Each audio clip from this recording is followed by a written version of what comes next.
So I'm reading a book by Andreas Moritz called It's Time to Come Alive. It's like this.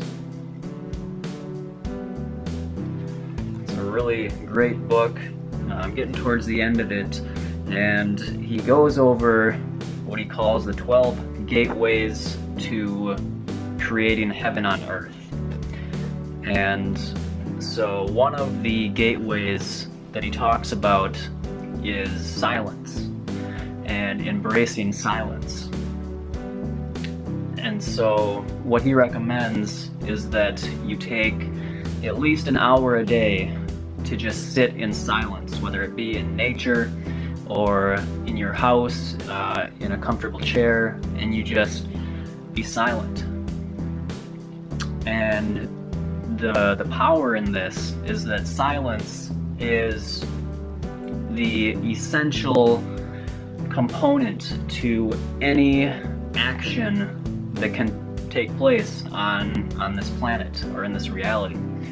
So before every exhale that you take and before every inhale that you take, there's always that little bit of silence. So when you breathe out and then you breathe back in, there's that little bit of silence.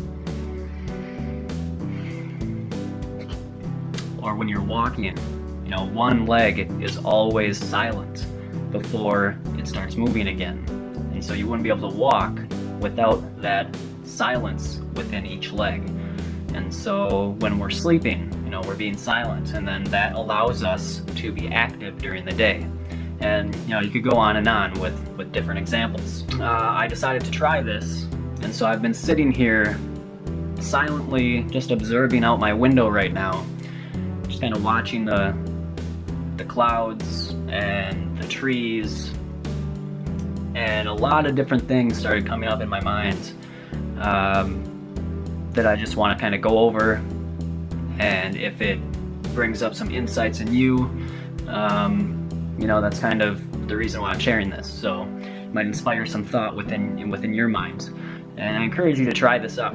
Just try and be silent, consciously silent. It's different than when we're sleeping, because when you're awake and you're being silent, you're able to do it more consciously and put more intention into it. And so a lot of different thoughts and emotions can be brought up and released by being silent consciously. And so some of the things that kind of came up in my mind were, just watching the clouds as they inch by, silently, and then thinking about how, there's so many people right now as the clouds are calmly drifting by. Down below, there's people that are just so frantic and so stressed out, rushing around, feeling like they don't have enough time. They're always in a rush. And these are all from man-made, societal-based thought patterns or thought structures. And so, you look at anything in nature, you look at the trees, they're silently purifying the air, filtering out impurities, giving birds a home, giving other animals and creatures shelter. And it's just funny, because if you've ever looked at a tree, you don't really think too much about it normally. And so when I'm sitting here, I see this tree out my window, and you just, what came up for me was like, wow, this structure, this plant was created with an exact intention, with a purpose. Exactly every part of it, its structure, what it's made of, its functions. God put trees around us for a designed purpose. Filter out our air, to give shelter and homes to other creatures.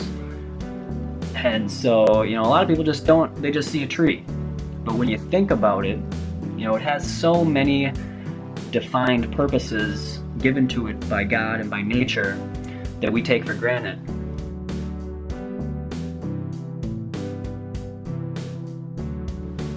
And, you know, it's funny when you think about the similarities between ourselves and nature, because, you know, we see ourselves as separate from nature when really we are one. You know, we're one with nature, we're one with everything on the planet, everything in the universe. You know, we're all one, but we see ourselves separately.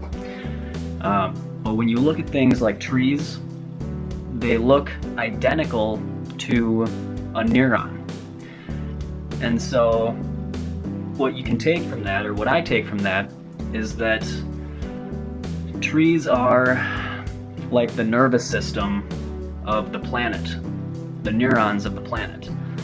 And you see birds, and birds act just like neurotransmitters.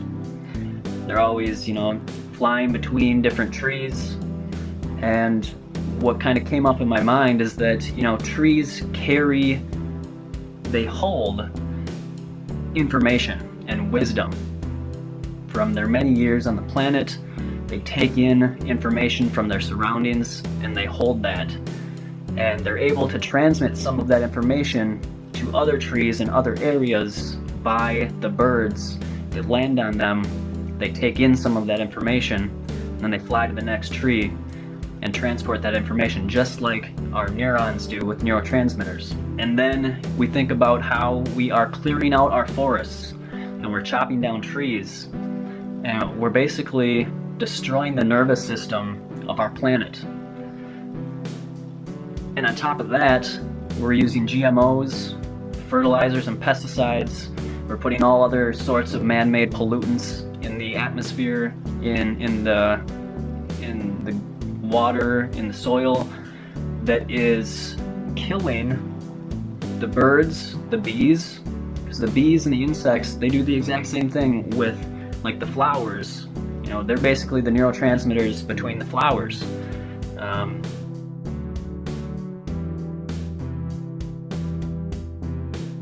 Taking pollen to other and dropping off, you know, intermingling with the different flowers and transporting information that way. We really need to wake up to the fact that we are killing the nervous system of the planet. And just like when we have an impaired nervous system ourselves, things start to go haywire. You know, other organs and other glands start to misfunction. And so we start to see different natural disasters occurring on the planet because the nervous system is being tampered with. Another thing that I noticed was that, you know, everybody is so worried about saving money and preparing for the future and trying to set themselves up for a comfortable life.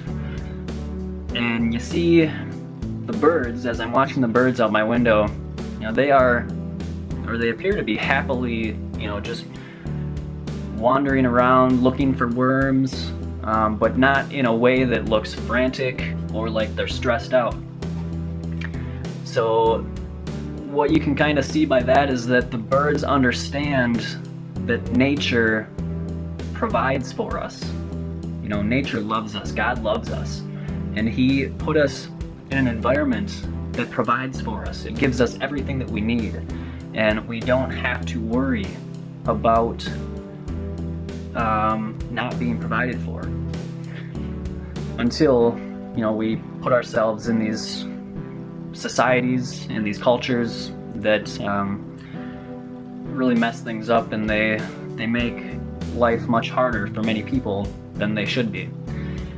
But, you know, you don't see these birds frantically running around trying to pull up as many worms as possible and then bringing them back and hoarding them in their homes. You know, they don't have a room full of, you know, a stacked pile of worms, because they understand that they're going to be provided for, and they don't need to live out of fear. They live out of love, and nature and God provides for them. So that just another thing that popped into my head while I was just observing nature. And yeah, I think that's all that I was going to talk about for this video. I hope you enjoyed it, and I will catch you in the next video.